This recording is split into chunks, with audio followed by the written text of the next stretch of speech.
All right, hi everyone, Mrs. Green here. This is the 2.05 lab on the process of natural selection. In this, I'm going to go over where to find the lab. I mean, we'll talk about that in live class too, but quickly where to find the lab, where to find these rules that I'm finding to make these lizards that we're doing, and then also we're going to be collecting the data. So the data that we collect here, you're literally going to put that in your lab report as well too. So data we collect here is the data that you use in your lab report. So you don't need to have the materials to do this lab. We're going to do it right here in this video, and you're going to collect that same exact data that I put up on the screen. All right. So first off, how do we get to the lab? You come to your biology class, you click on content. From content, you're going to come down to Unit 2, Evolution. Okay, you're going to want to scroll down to 2.05, Laboratory, the Process of Natural Selection. Click on that, and you'll be taken up to the top. You will see the actual lab report is located right here under Assessment. So if you go to 2.05 and you click Assessment, this is where it takes you to the lab. So you come here, click on that, 2.05, the Process of Natural Selection, and you download the lab. It will download it. Let's see if I can get that bigger. If you're using Google Chrome, it'll download it in the bottom left-hand corner, and it will pop up as soon as you do it. It will pop up, okay? So we have the lab report open. And so here is the physical lab report. You will notice that there is a description up here at the top. Make sure you read it because it says the orange-throated whiptail lizard inhabits areas of California. As California's human population is increasing, the lizard's habitat is shrinking, and so its food source, a certain type of termite. As urban sprawl continues, will some kind of natural selection act on this lizard population, okay? And so what you are trying to, or the trait that's being selected for is going to be long legs or short legs, okay?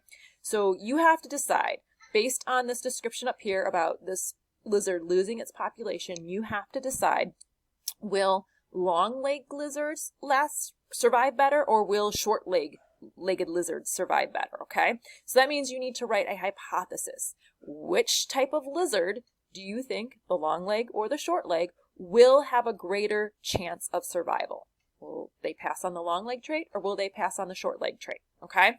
And in your hypothesis, I would like you to use the statement, I hypothesize that, and then you say long legs or short legs. I hypothesize that short legs will survive better because they don't have to go far. I don't know. I just made something. Okay. So you have to tell me what trait you think, long or short, and then you have to tell me why you think that trait is going to survive better, okay? So that is a hypothesis. We're going to do the data collection right here. We're going to focus in on this, and then in our live class, if you missed that, check out the live class recording. We will talk about the conclusion answers and how to answer those. But this video recording is going to talk about how we collect this data, all right? So how do we find the data? Or how do we find the directions to even get the data? If you're curious as to what the directions are, you want to go to Lesson Introduction, Process of Natural Selection. You're going to want to click on that, and you're going to want to go to page number 2 where it says Student Guide. The Student Guide has all the directions, and so you will notice the first set of directions is you need a piece of paper, you need a ruler. We're doing that all right now. So you need to make you need to make 2 little rolls and follow those directions. I'm not crazy, I follow the directions.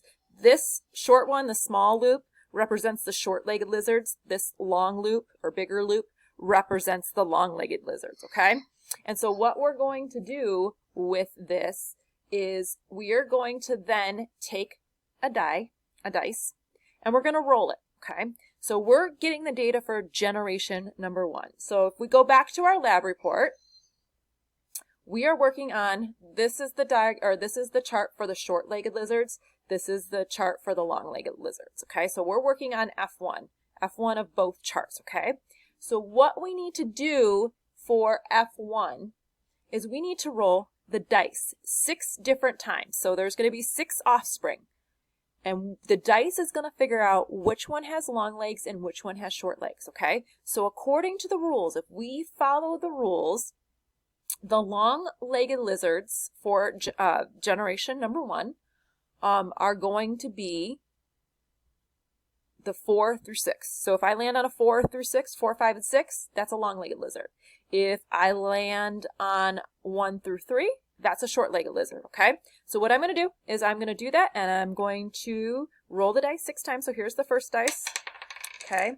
So I got a 2. Let me put it up in the camera. I got a 2, and a 2 means that I got a short-legged lizard, okay? So I'm going to put that down. I'm going to roll it 5 more times. So I got a 4, so a 4 is a long-legged lizard. So we got 1 short, 1 long. I rolled a 6. That's a long-legged lizard. I rolled another 4, so that's a long-legged lizard. So that's 4 rolls. 2 more left. Another 4, long-legged lizard, and then let's do the last one, and a 1. So what we're going to do is we're going to come back to our lab report, and I got 2. Oh, I forgot to push the enable button. There we go. I got 2 short-legged ones.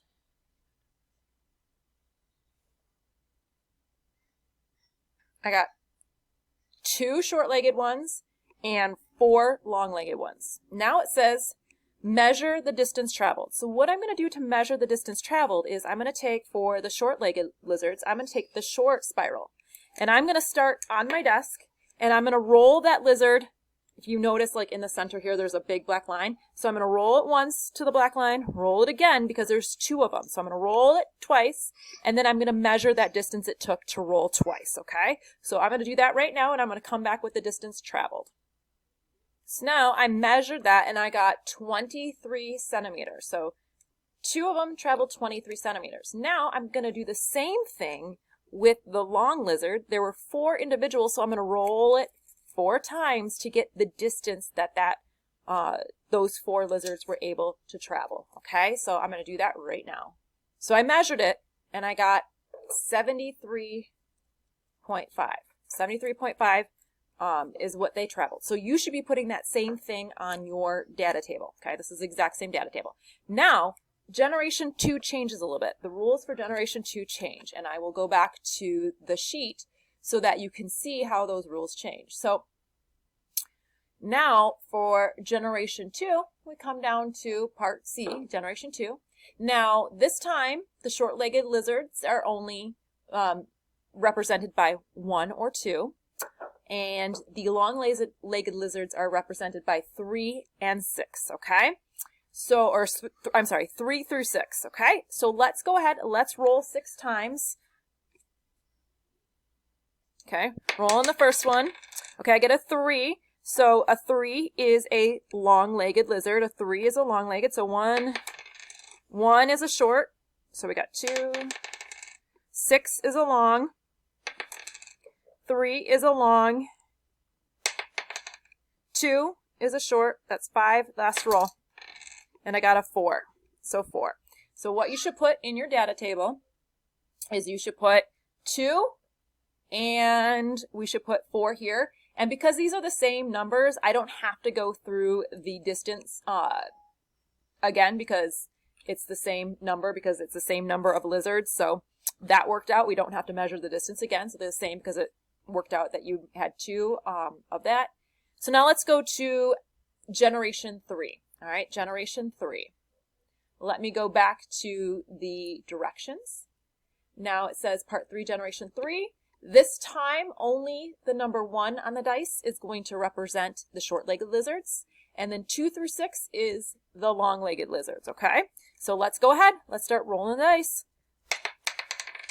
Okay, so I got a 2. 2 represents long this time. I got another 2. So it's 2 longs so far. I got a 5. That's 3 longs. Got another 5. So that's 4. 3. That's 5 longs, and I got another 3. So all 6 of the lizards in this generation end up being long-legged. So we would put 0 for the F3 total, and we would put 0 distance traveled because there was none born. And then we'd put 6, and then we have to measure out the distance for that 6 long-legged lizards would travel. Okay, so I'm going to roll that out and I'm going to let you know what the distance is. Hey, the distance that I got was 111 centimeters. So now what we're going to do is we're going to add up the totals. So 2 plus 2 plus 0, that's 4. And then 23 plus 23 plus 0 equals 46. 4 plus 4 plus 4 plus 6, that is 14 individuals.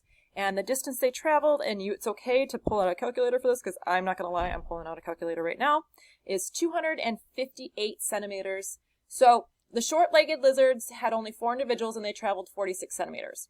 The long-legged lizards had 14 individuals and they traveled 258 centimeters. So that is all the data that you should have. This is the data I should see on your lab report when you submit it. If you don't have this data on there, you will get a 0 on that part, and it will make the next section, the conclusions, very difficult to do. If you have any questions, please email me, and I'll happily answer them. Have a great one. Bye, guys.